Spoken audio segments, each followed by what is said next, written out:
Welcome to Policy on Demand's Week in Review. I'm Will Morris. What would you tell clients are your takeaways from this week? My key takeaways from this week are that for US corporations, both because of the diminished likelihood of tax legislation moving through the Congress, as well as the new reality of many countries, EU and others, beginning to legislate for Pillar 2, which will come into effect in 2024, the discussions around Pillar 2, what it means, how countries diverge, and in particular the interaction of other countries' rules with GILTI and CAMT is going to dominate the international tax discussions, both within tax departments and more broadly. What, even as late as last December, looked like a possibility is now an absolute certainty, and there's not much time to prepare.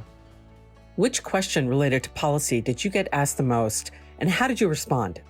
Yeah, the question I got most perhaps is, not surprisingly, partly policy and part practical. It's what a country's going to do. Mixed up with that, can they really do that?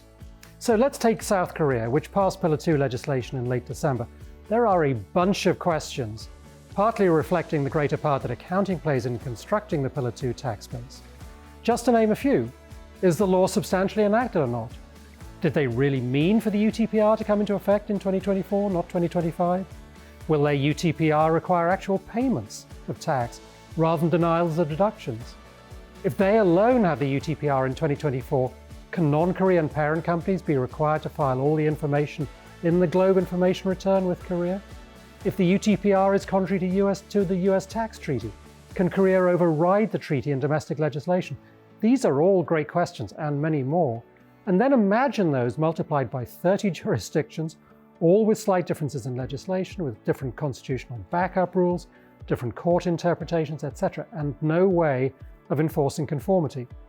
It has to be said that Manal Corwin, who has just been announced as Pascal's successor as the head of tax at the OECD, is coming into a challenging situation. Where should companies focus their attention in the coming week? Well, despite all of the questions I've noted above, we actually still don't have enough detail for companies to really look at their current structures and think about what changes might need to be made.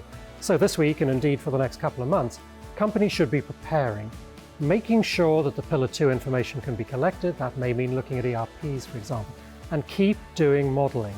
As more details emerge, both so tax departments know what's coming, but also remembering my days inside a business, so you can warn senior management of what's coming so there are no surprises.